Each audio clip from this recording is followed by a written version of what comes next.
Entonces, muy buenos días para todos. Les habla Buenos días, coronel.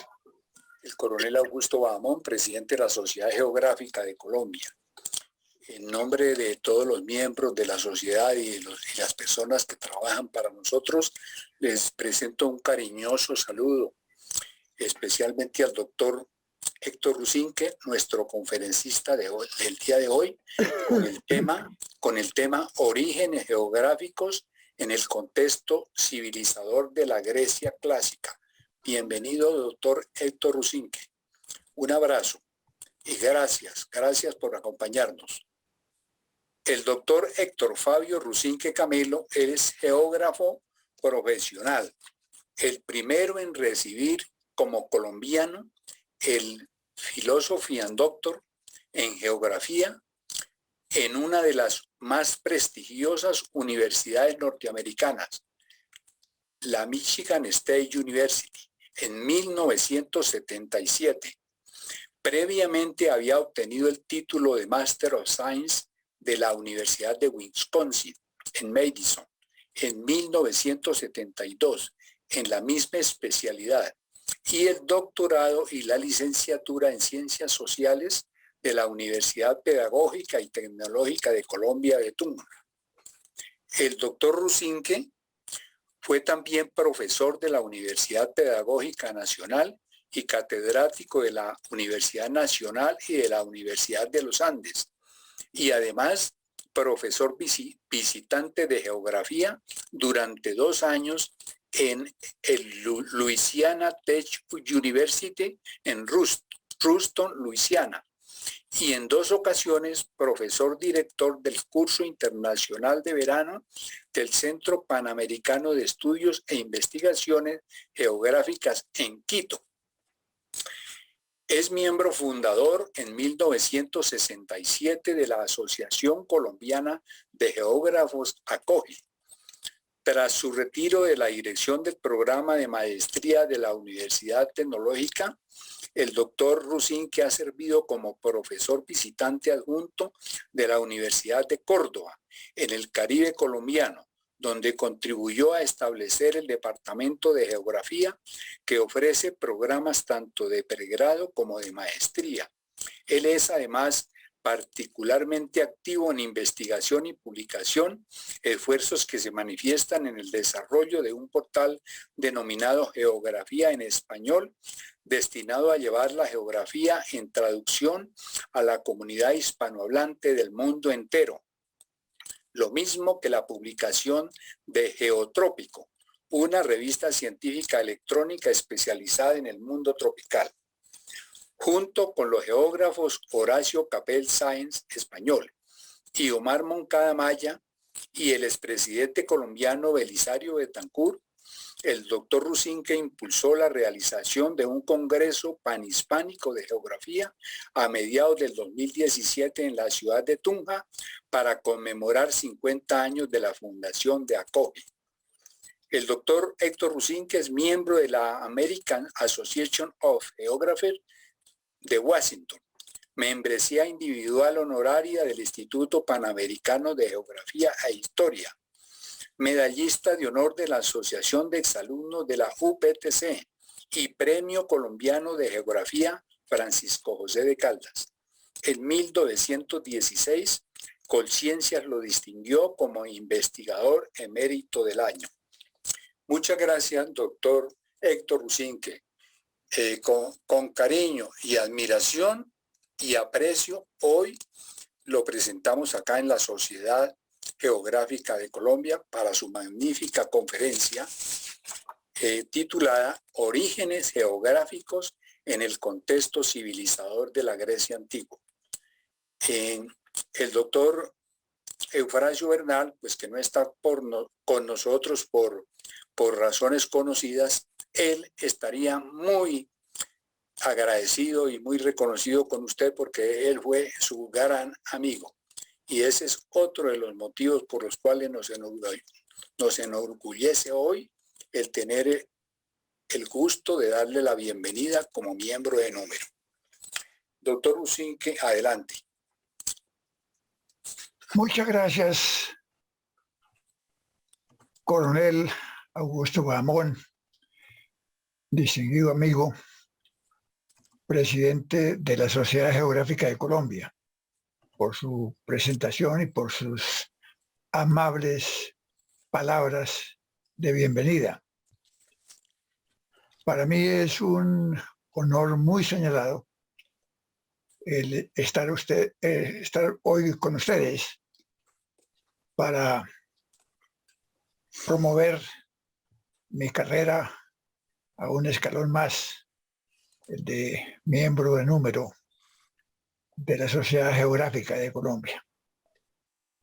Y me complace sobremanera que este acto reglamentario haya sido asociado con las series de conferencias que la sociedad ha promovido en honor del muy distinguido expresidente de la Sociedad Geográfica de Colombia, Eufrasio Bernal Dufaux, mi amigo del alma, compañero de muchas luchas por la geografía colombiana, que infortunadamente nos dejó para siempre de manera inesperada. Por este motivo, pues, repito, estoy complacido de estar hoy con ustedes. Con su venia, señor presidente, entonces doy comienzo a la presentación de mi contribución a esta serie de conferencias.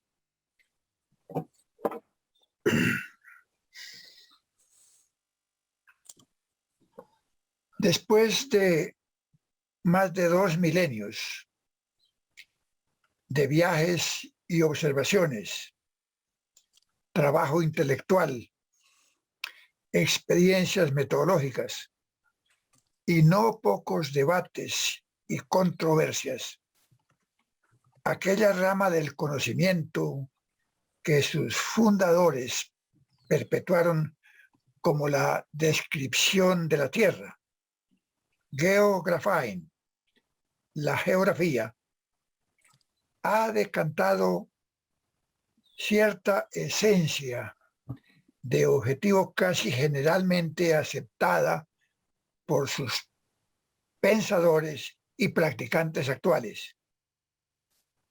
Tiene que ver con la Tierra, claro, pero más específicamente con su superficie y con el hombre que la habita y la transforma, y que es quien al determinarla como motivo de estudio la convierte en temática científica.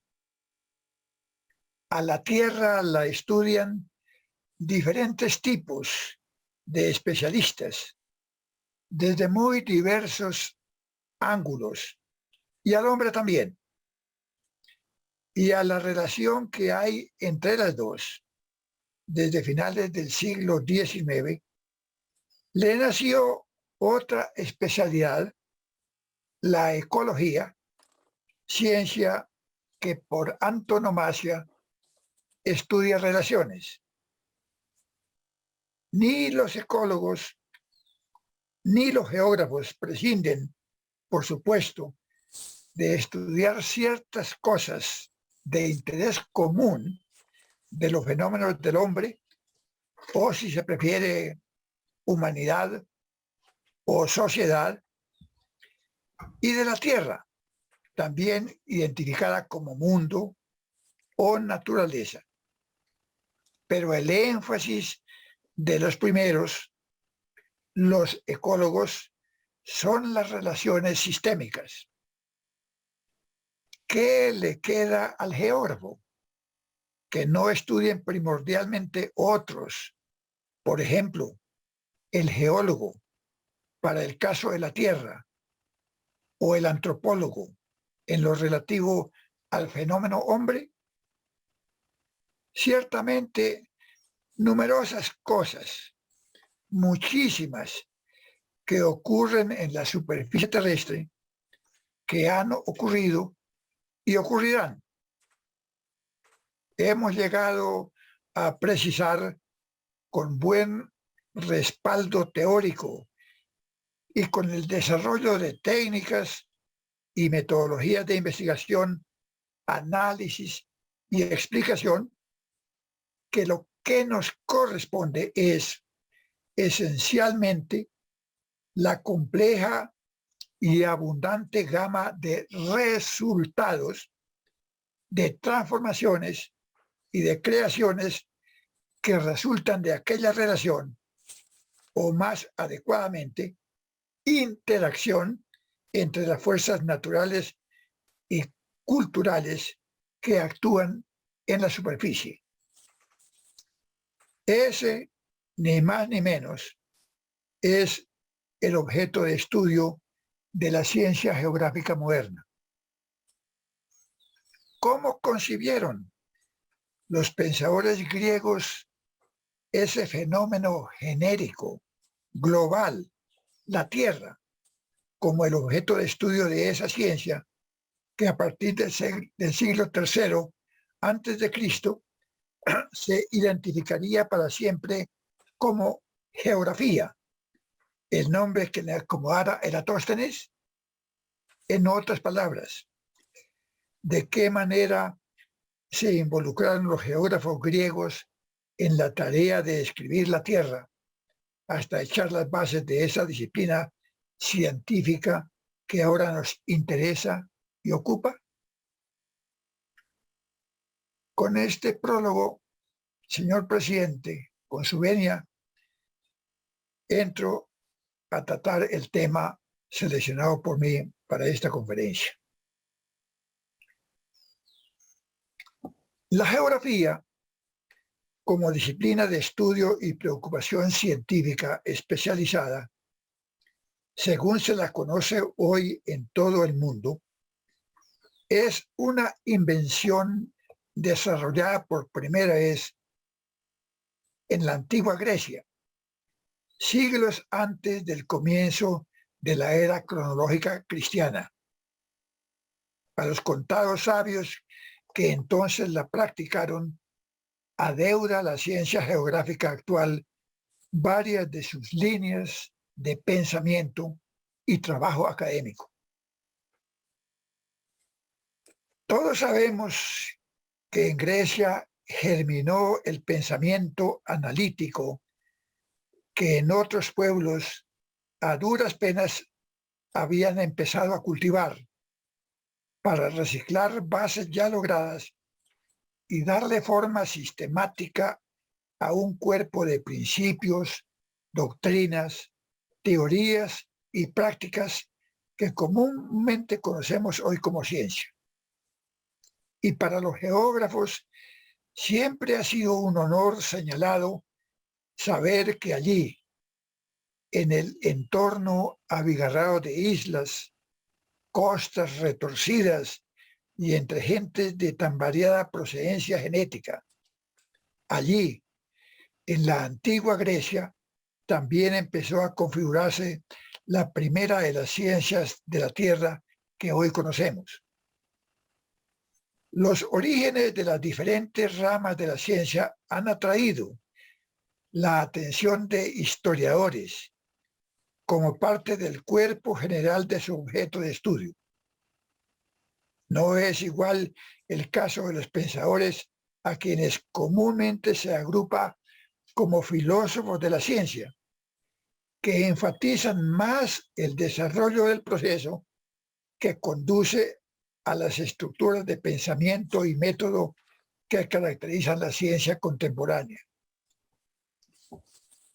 Thomas Kuhn, uno de los más reconocidos y autorizados tratadistas de estas materias, estuvo más preocupado por la teorización de los cambios ocasionales de la ciencia ya establecida que en sus orígenes, pues en últimas su interés era demostrar su hipótesis del desarrollo científico a partir de fenómenos revolucionarios contra la ciencia normal en un momento dado para eventualmente imponer un sustituto paradigmático.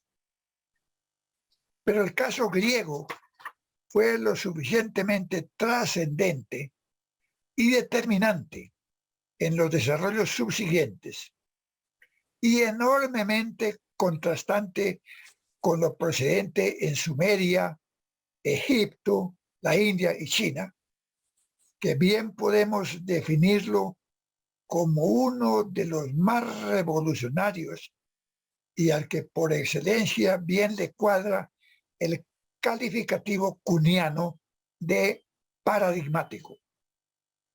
A Kuhn se le ha alabado de sobra. Ha vendido más de 1 millón de ejemplares de su libro en numerosas ediciones y en muchos idiomas, aunque también le han caído críticas y cuestionamientos de varios lados. Pero el mejor ejemplo con el que él habría podido fortalecer su modelo de historia de la ciencia habría sido precisamente este de la ciencia y la filosofía griegas, radicalmente diferentes al pensamiento preclásico e indistintamente caracterizado como la ciencia normal de unos pocos siglos de corrientes intelectuales dominantes.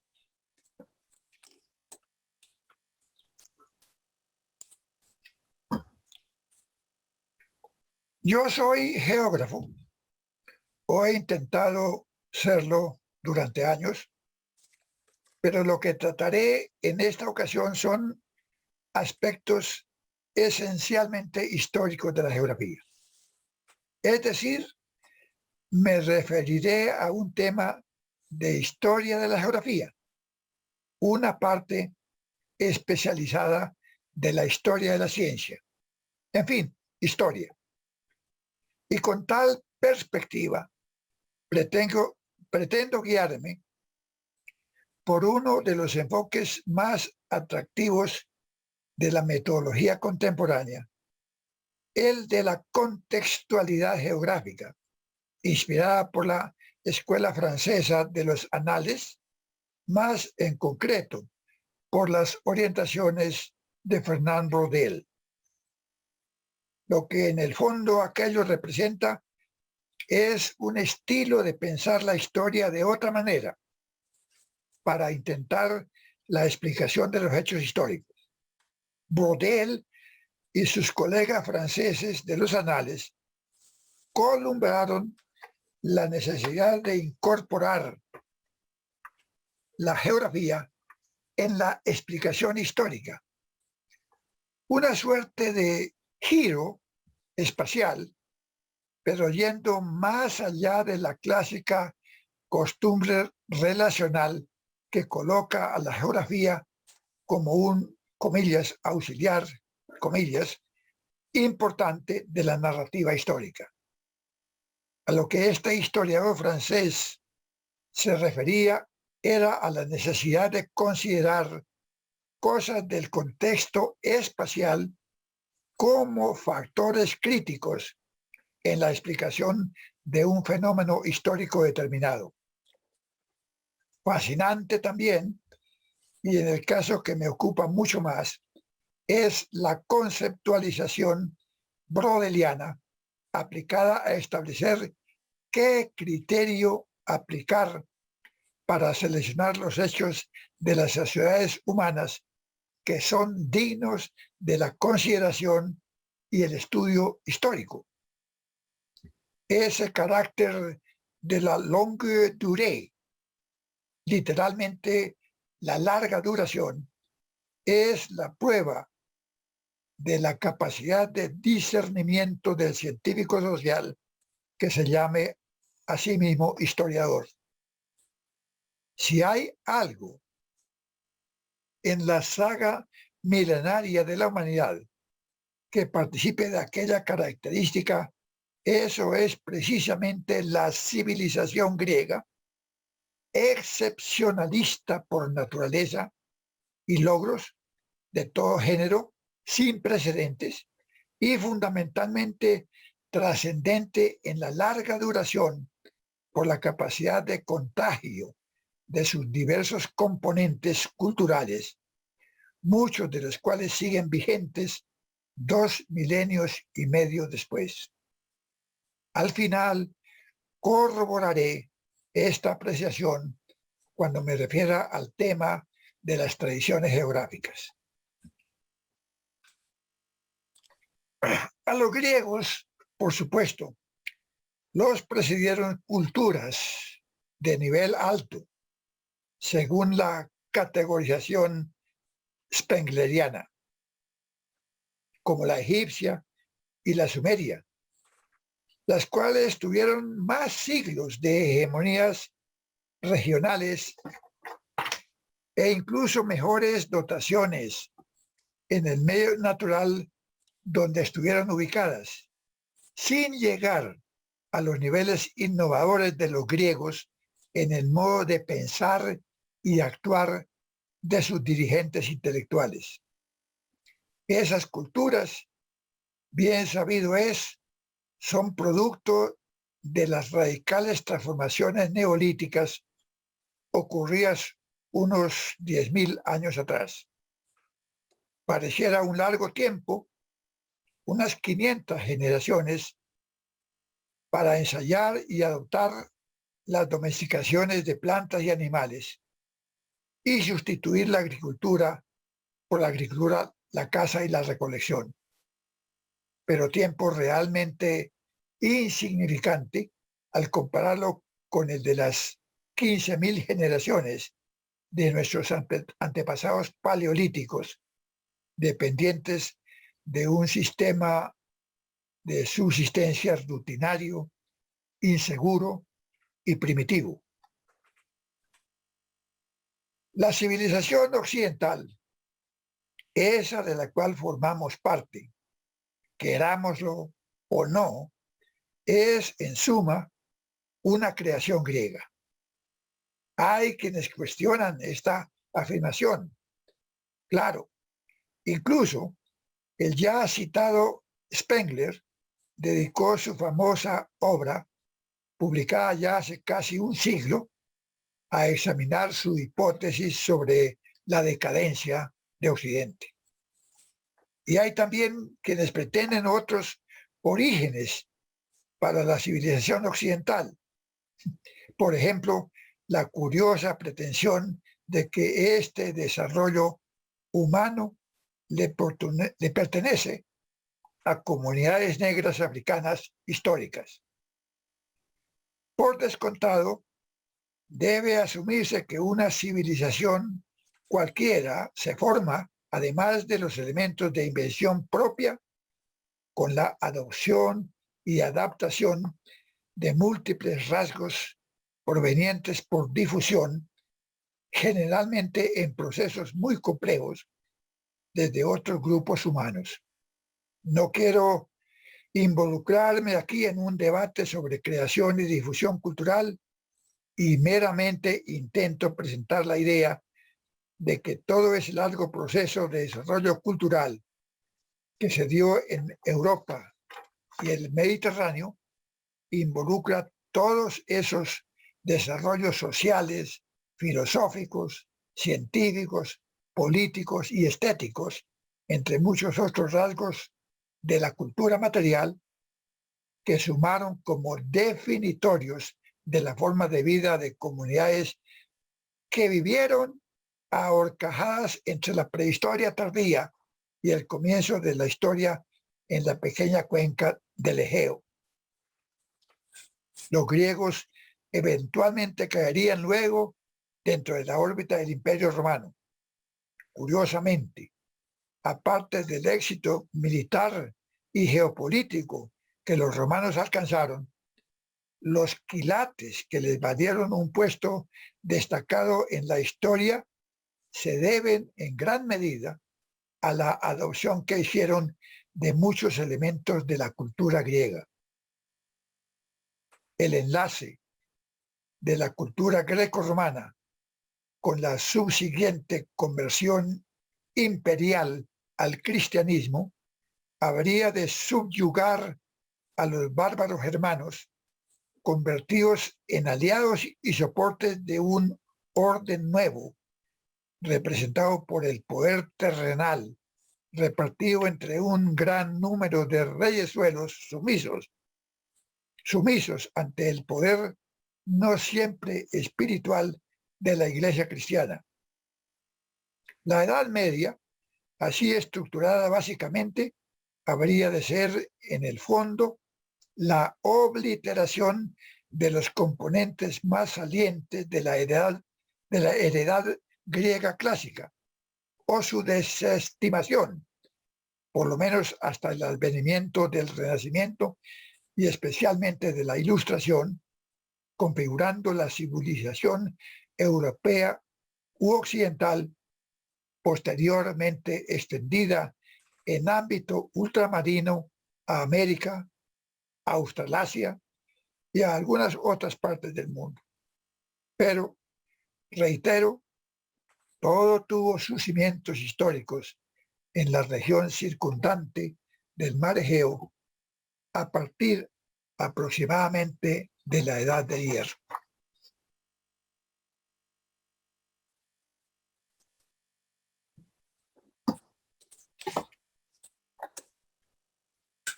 El escenario geográfico y su localización entre el extremo occidental de Asia y el sudeste de Europa reviste características muy peculiares que sin duda alguna contribuyeron a la fisonomía que caracterizó al pueblo griego. Aquella región fue a través del tiempo una muy activa encrucijada geográfica. Por allí discurrieron migraciones repetidas en tiempos históricos. Fue el lugar de confrontación entre Asia y Europa. Y antes de eso, las migraciones de grupos de Homo sapiens, quizás desde unos 60.000 años atrás, solo repitieron lo que hicieron otras especies antecesoras del género Homo, entre ellas la que daría origen con el tiempo al Neandertal. Cada grupo de transeúntes prehistóricos iría dejando sus rasgos en la región para conformar una población que al final de la Edad de Bronce sería asimilada por una invasión procedente del sudeste europeo, de la cual descienden los griegos clásicos y contemporáneos. El entorno era singularmente marino, con costas notablemente accidentadas, tanto en el borde europeo como en el Anatolio, y el mar repleto de islas. Tal morfología y unos terrenos en su mayor parte abruptos y de suelos relativamente pobres, seguramente impulsaron a los griegos al comercio y a la colonización ultramarina, circunstancia reforzada por una tradición talasocrática heredada de la cultura minoica que los antecedió en la isla de Creta. El Mediterráneo se convertiría así en el mar de los griegos, el mar interior lo llamaban, era su denominación corriente, como lo había sido antes de los fenicios y lo sería después de los romanos con su Mare Nostrum. Para los griegos, el mar fue su medio de vida comercial y fuente de inspiración de todo tipo. Igualmente, las características tan peculiares del clima local que los climatólogos modernos tipifican como mediterráneo contribuyeron a crear una psiquis muy particular y privilegiada, según ellos mismos, que les ayudaría a definir su medio natural como el ideal para las labores del intelecto, en contraste con las zonas frías situadas al norte de Europa o las excesivamente cálidas de Libia, África, ambas solo propicias como hábitat de bárbaros, según ellos. Aristóteles y otros filósofos, entre ellos todos los geógrafos griegos, verían tal caracterización ambiental como algo perfectamente lógico, asumiendo una temprana actitud determinista en la explicación geográfica. Una proposición de ese talante lleva implícita la obligación de pensar para sustentarla a través de un ejercicio racionalista, lo que en la metodología de nuestro tiempo se conoce como formulación y prueba de hipótesis y análisis. En muchas cosas, los griegos no fueron enteramente originales, como en realidad ocurre en toda cultura regional.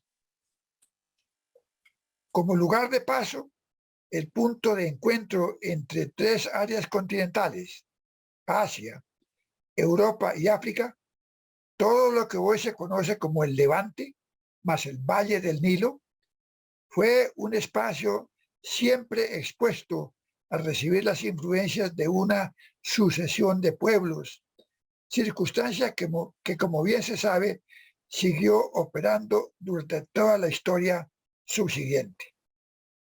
En la cuenca del Egeo, ese proceso de aculturación sucesiva ha sido ampliamente documentado.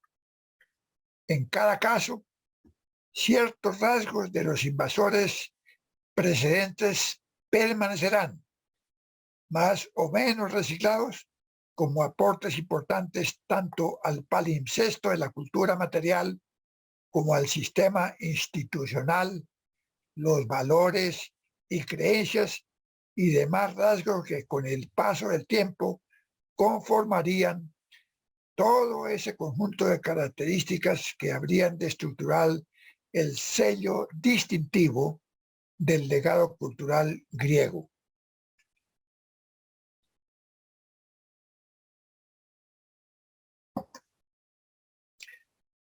Las primeras contribuciones al acervo geográfico mundial se confunden en Grecia con la clásica narrativa que sirve de fondo real a los poemas homéricos. Más de un crítico ve a Homero como la concreción simbólica de un número indeterminado de autores anónimos, aunque no faltan quienes lo idealizan como la figura real que personifica un personaje de dotes multifacéticas. Varias historias de la geografía recogen parte de la obra de Homero como geográfica y no vacilan en calificarlo como el primer geógrafo griego, adornado con un ícono de reconocido prestigio, adornando con un ícono de reconocido prestigio la breve lista de quienes pasarían a la posteridad con bien documentada identidad: Eratóstenes, Estrabón y su émulo ya dentro de la órbita greco-romana, Claudio Ptolomeo. Otro personaje de equivalente prestigio histórico que adorna esta historia es Heródoto, disputado entre historiadores y geógrafos como su respectivo padre disciplinario, aunque entre los segundos, los geógrafos, parece haber acuerdo en darle alternativamente esa dignidad a Aristóteles. El interés por los temas geográficos debió contar con pioneros que los precedieron durante tiempo más o menos largo, y también con otros sabios que trabajaron parcialmente en geografía en tiempos de los grandes ya nombrados.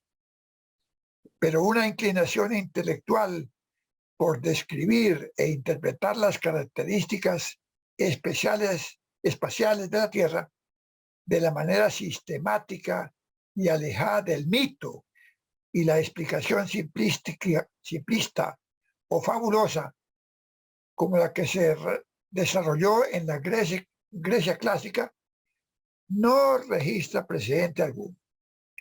En el comienzo de esa revolucionaria manera de pensar, el conocimiento geográfico se constituyó en parte de una cosmovisión en la que el objeto de la nueva forma de sabiduría incluía el estudio del universo en general o naturaleza y del hombre.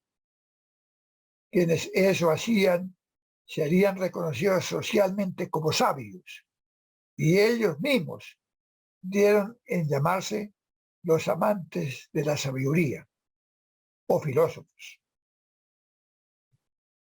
En nuestro tiempo, varios sectores del mundo de la erudición se reparten las diferentes ramas del saber entre comunidades especiales que también se corresponden con las carreras profesionales.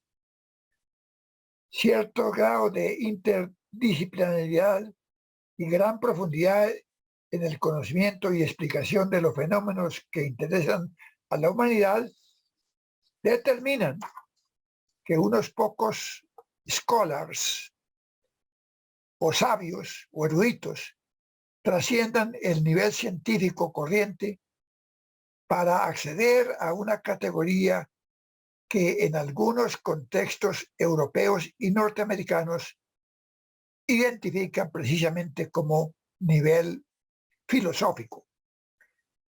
Con equivalente suma de sabiduría, en Grecia se empezó a formar, como lo observé hace unos momentos, esa casta de cultores de muchos saberes. Pero pronto empezarían a surgir especialidades. Y una de las primeras sería la de la geografía, cuyo nombre en griego, geográfica o geografonema, construido con unas raíces lingüísticas, cuyo significado nosotros aprendimos desde la escuela elemental, sería obra de Eratóstenes, según el crédito tantas veces repetido por los historiadores de nuestra ciencia. Serena Bianchetti ha escrito recientemente un excelente recuento sobre esta, entre comillas, invención, incluido como uno de los capítulos de la excelente compilación que ella y otros editaron sobre la geografía greco-romana en el 2016. ¿En qué grado pudieron haber sido influidos los primeros geógrafos griegos o estudiosos que se aproximaran a tal perfil disciplinario como Anaximandro, Anaxágoras, Hecateo o Eudoxo de Nido, por ideas derivadas del este o de Egipto? Es una pregunta que nadie ha podido responder. Geógrafos posteriores están repletos de vaguedades y contradicciones al respecto. Un cuidadoso historiador del siglo XIX acredita que, comillas, la geografía descriptiva y física de los griegos ciertamente la desarrollaron ellos de manera independiente, con escasa o ninguna influencia de fuera, y las teorías cosmográficas o astronómicas de los primeros filósofos parecen haber producido poca impresión. Por otra parte, parece no haber duda alguna de que la forma esférica de la Tierra fue una convicción entre varios de aquellos filósofos, bien sea que hubiese sido derivada de sus propias observaciones matemáticas o por comunicación con eruditos de otras naciones. Comillas. Hasta aquí el historiador de la geografía Bunbury.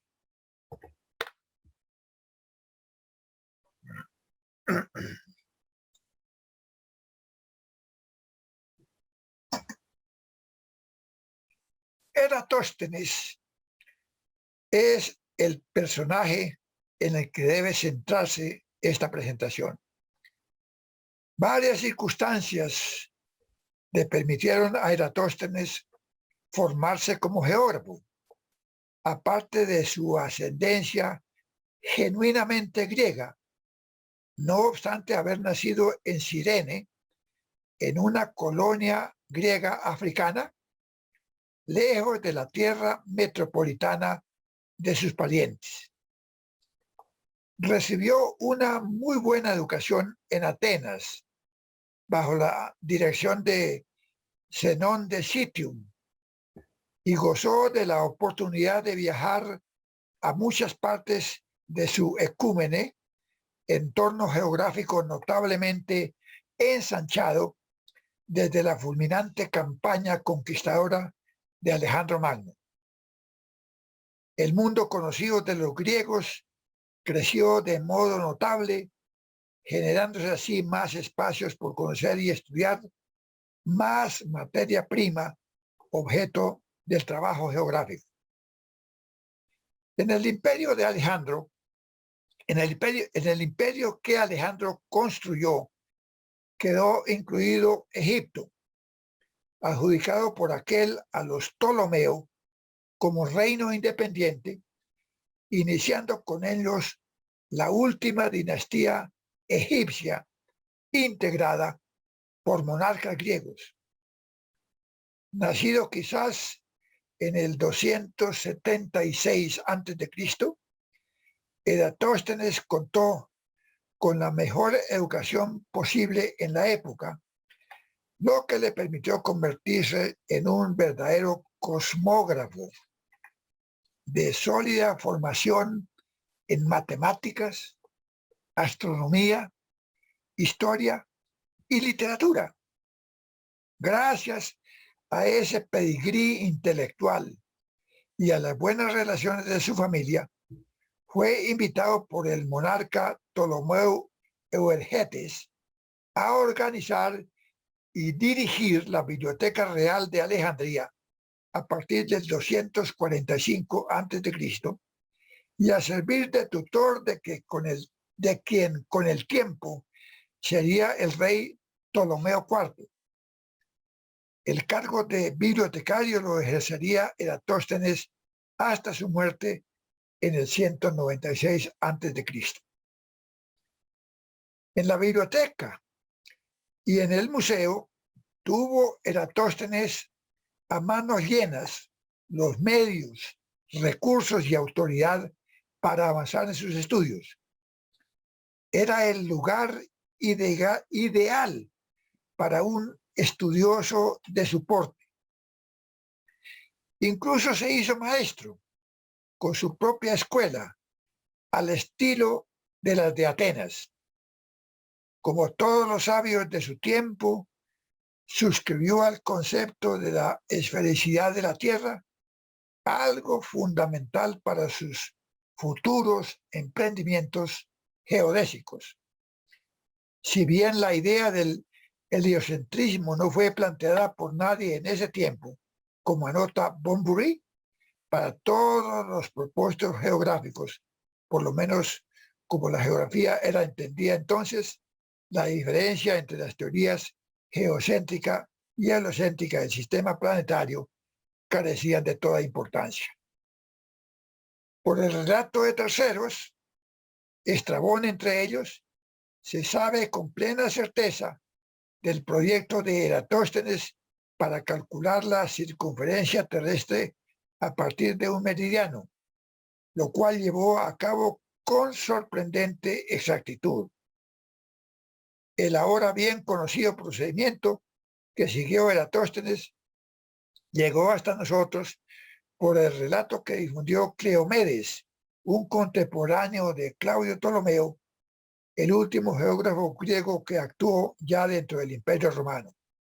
Casi se pierde la noticia del hecho científico tan importante. Más crédito se le reconoce a Eratóstenes en nuestra época por aquella hazaña geométrica aplicada que él recibió por sus contemporáneos, pues parece que el hecho permaneció literalmente desconocido por más de 2 siglos. Una de las tareas geográficas en las que se involucró Eratóstenes dentro de su predilección espacial para estudiar la Tierra fue la de construir un mapa de la ecúmene, el mundo habitado conocido. La utilización de la palabra paralelos se le acredita a él, lo mismo que el concepto espacial climata, para designar franjas de la superficie situadas entre 2 paralelos determinados. La idea de las coordenadas terrestres por la latitud y longitud, como también su intuición sobre la proyección cartográfica para representar la naturaleza curva de la realidad en el plano de un mapa, guiaron el trabajo de Eratóstenes para compendiar los conocimientos de su época en un mapa básico. Sin los aparatos de observación necesarios, así ya se dispusiera de una estructura fundamental astronómica de localización, representada por las líneas imaginarias de los trópicos y los círculos polares y del Ecuador, por supuesto. Los resultados de la cartografía eratóstélica podían verse como un mapa rudimentario y tosco. Debemos mirarlo en el contexto de la época, pero lo que aportaba con ese intento Eratóstenes era entregar una prescripción cartográfica básica para que otros pudiesen en el futuro perfeccionar el procedimiento y obtener mejores resultados. Y de ahí se elabora sobre la idea de otros geógrafos en el sentido de que, con base en aquellas líneas imaginarias de naturaleza astronómica, la Tierra podía ser estructurada en un, comillas, modelo zonal que incluiría una zona tórrida al lado y lado del Ecuador, 2 zonas templadas entre los trópicos y los círculos polares y 2 zonas heladas más allá de los círculos polares hasta los 2 polos. De ahí se derivaría ese modelo un tanto simplista de habitabilidad y cultura geográficamente determinadas que llega hasta nuestros días.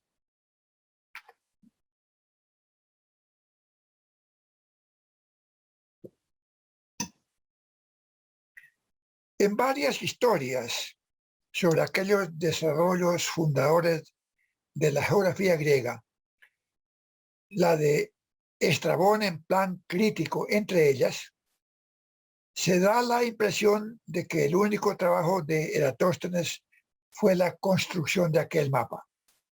Sí, él hizo eso y quedaría así como el pionero de una tradición espacial en geografía.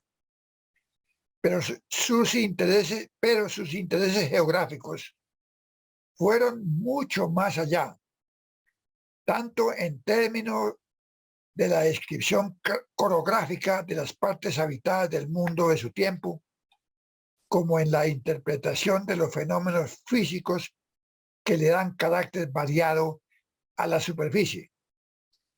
La mayor parte de sus textos lamentablemente se extraviaron, pero los fragmentos pero los fragmentos que se salvaron y la transcripción textual que otros hicieron de escritos suyos dan fe del acumen del padre de la geografía. En plan crítico, Estrabón refiere, por ejemplo, la explicación que ofreció Eratóstenes sobre las variaciones de las corrientes marinas que fluyen a través del estrecho de Mesina, que cambian de dirección con frecuencia regular, fenómeno que él atribuyó a la influencia de la luna. Igualmente, concordando con Piteas y Dice Arco, especuló sobre el origen del Mediterráneo y del Ponto Euxino, el Mar Negro, partiendo de la idea de que esas depresiones en época remota fueron lagos interiores aislados del mar océano, que solo cuando la erosión abrió las columnas de Hércules, Gibraltar, las aguas del Atlántico invadieron aquellas fosas terrestres, dando origen al mar interior y al Ponto Euxino. La teoría actual sobre una gran inundación mediterránea originada en la ruptura tectónica de Gibraltar hará unos 6 millones de años, concuerda sorprendentemente con el pensamiento del geógrafo griego de edad de más de 2 milenios atrás. También se menciona como contribución de Eratóstenes al campo de la geografía física su explicación de las crecidas cíclicas del Nilo, algo que tangencialmente moviera el interés de Heródoto y que en el caso del geógrafo de Cirene debió ser preocupación recurrente en razón de su larga residencia en el delta de aquel río. Sin duda, Eratóstenes fue un representante afortunado del poderío intelectual griego, culminante en el llamado período helénico, o sea, la época siguiente a la muerte de Alejandro Magno, hasta la batalla de Accio, en el 31 a.C., cuando empieza a consolidarse la dominación romana sobre los reinos de las dinastías tolemaica, Seleucida y Antigónida, que se habían repartido por herencia del fugaz imperio alejandrino. Fue la época durante la cual brilló la cultura griega con clásica excelencia en las artes, las letras y las ciencias, producto de ese talante intelectual extraordinario, de extraordinario impacto histórico al que suele caracterizarse como humanismo. Clarence Glacken, en su seminal exploración sobre el modo como se abordó la consideración relacional del hombre con la naturaleza a través del tiempo histórico, califica a Eratóstenes como admirable ejemplar de la época helénica, ratificando lo dicho por muchos críticos sobre que en su obra se encuentran los comienzos de la geografía científica. Estrabón de Amasia, del 63 a.C. al 24 después de Cristo, originario del reino del Ponto, vivió en la época cuando la región fue anexada por Pompeyo al dominio romano. Él fue un personaje clave en la historia fundadora de la geografía como disciplina formal independiente. En efecto, hizo su propio amplio aporte al conocimiento geográfico en su Geografía, de 17 libros, donde siguiendo el estilo de compilar lo hecho por sus predecesores, describió el mundo conocido del entorno greco-romano.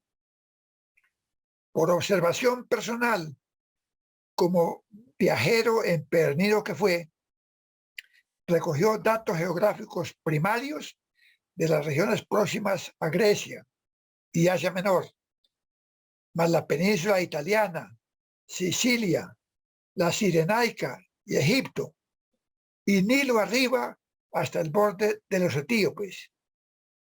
Este material lo complementó tomando como fuentes los trabajos de otros, más los relatos de viva voz de quienes conocieron espacios, por ejemplo, la península ibérica, que él no tuvo ocasión de visitar.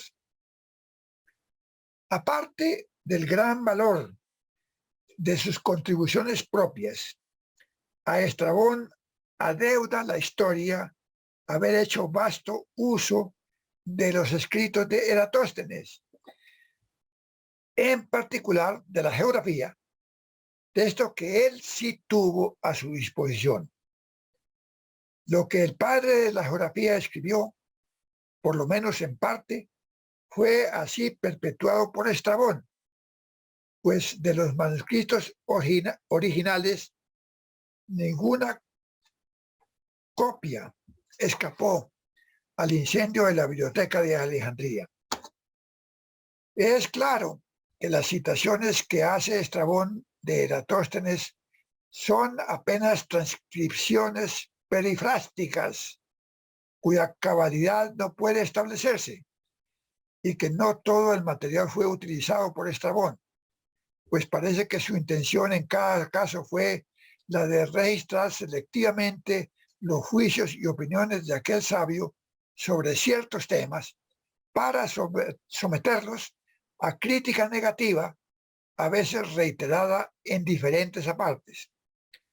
Algo que es evidentemente negativista al extremo y de mínima validez erudita es la reacción de Estrabón a un juicio de Eratóstenes sobre el mínimo valor científico de la narrativa poética de Homero desde el punto de vista geográfico. ¿Quién dijo miedo? Una larga defensa de Homero ocupa amplio espacio de los primeros dos libros de la geografía estrabónica, que podría haber sido usado en detalle sobre cosas de mayor trascendencia presentes en los escritos de Eratóstenes, ya que la obra homérica, de indiscutible valor literario, registra por igual episodios y escenarios más o menos acomodados al propósito descriptivo del autor, junto a mitos y ficción de su propia inventiva, que no pueden tomarse con certeza como históricos o geográficos. Pero, reitero, la obra de Estrabón en geografía es un pilar documental fundamental en la historia de esta disciplina. Un otro sí que tiene gran significación como patrón subsiguiente es en la práctica erudita de muchos geógrafos, es lo siguiente.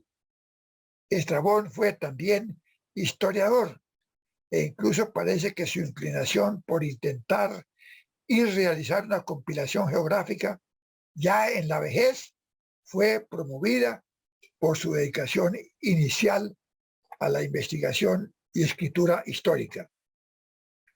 De ese trabajo surgió el tratado que tituló Comentarios históricos, obra de la cual muy pocos apartes se salvaron para la posteridad.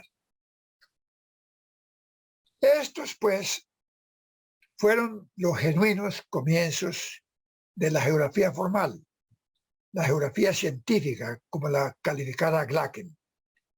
La esencia de esas contribuciones tempranas de los filósofos geógrafos griegos ha llegado hasta nosotros como parte destacada de ese bagaje cultural sobre el que se edificaría gradualmente la civilización occidental contemporánea.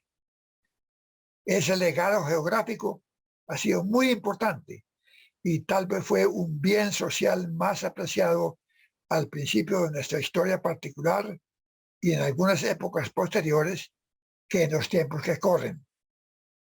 La valoración social y académica del geógrafo en la época cuando Newton fue editor de la obra de Varenius o cuando Humboldt y los primeros maestros universitarios alemanes disfrutaban del respeto de la sociedad europea e incluso mundial, esa imagen que ya no se destaca ni a nivel doméstico. Quizás, volviendo sobre la vieja historia, podamos lograr que el ejemplo del esfuerzo permanente y el trabajo científico responsable de muchos de aquellos estudiosos y maestros nos proporcionen el estímulo y la brega emulativa para que algún día logremos contar con grandes y respetados geógrafos otra vez. Nuestros ancestros disciplinarios griegos invariablemente han sido reconocidos y ponderados en la historia de la geografía, por lo menos en las que yo conozco, varias de las cuales me han servido de soporte a estas notas. Lo mismo que en estudios concentrados sobre determinadas figuras de la antigüedad griega.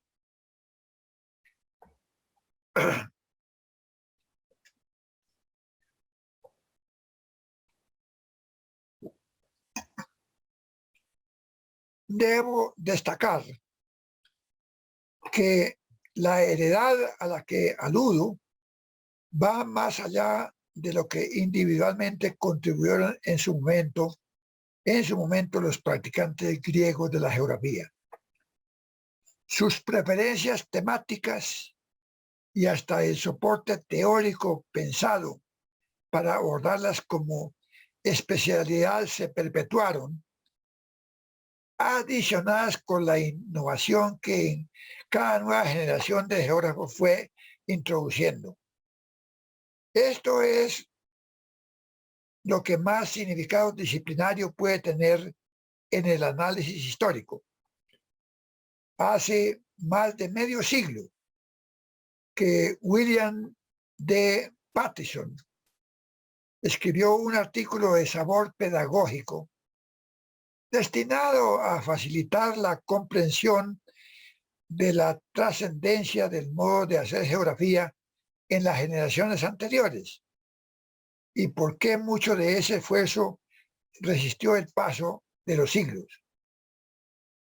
Alabado, criticado y además complementado, el modelo de Pattison sobre las que él llamó 4 tradiciones de la geografía todavía se maneja en los cursos sobre historia del pensamiento geográfico. Por cierto, en lo que otros lograron rescatar de los escritos de Eratóstenes, se puede identificar el germen de casi todas esas 4 tradiciones.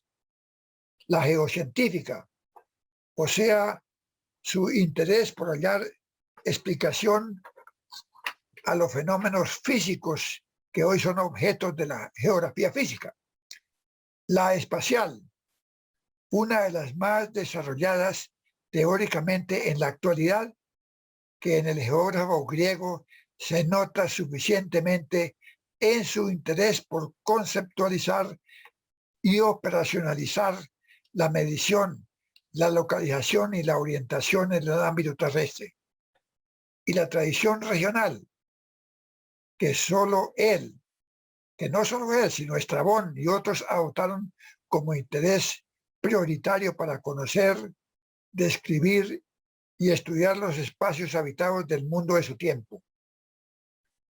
Implícita en varias consideraciones generales de la época.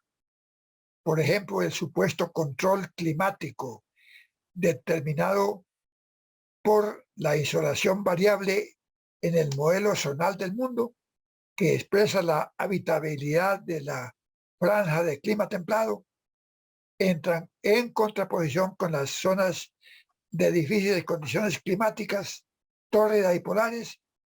En la antigua Grecia se puede columbrar también el origen de los estudios relacionales naturaleza-sociedad, que habrían de mantener abierto un debate a cuál más de interesante y generador de teoría, a través de la historia. No lo fue tanto en los tiempos de Heródoto y Eratóstenes, quizás por la circunstancia de que las influencias ambientales sobre el hombre, con amplio grado de control y determinación, se tomaban como hecho indiscutible. Así pues, regresar a los ancestros puede alimentar el orgullo de saber que pertenecemos a una comunidad que en el gateo de la historia del conocimiento racional y crítico ya se atrevió a pensar en grande.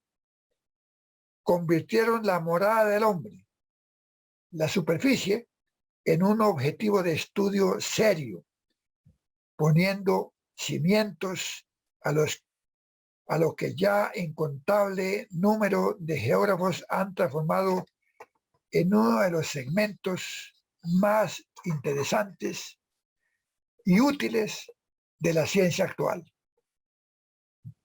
Estudiar el pasado, en general, siempre será aleccionador, pues así aprenderemos por qué somos lo que somos.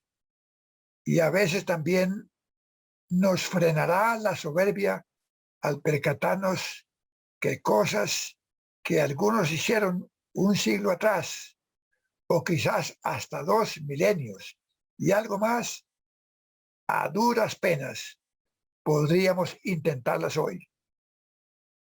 Piensen no más en el intento de construir un mapa básico con la sola mínima parafernalia y conocimientos cartográficos de que dispusieron Eratóstenes o Ptolomeo. Gracias por escucharme. A muchos de ustedes, gracias por su paciencia de 2 meses para escuchar mis observaciones sobre los orígenes geográficos en el contexto cultural de la antigua Grecia. Gracias a la Sociedad Geográfica de Colombia por esta oportunidad.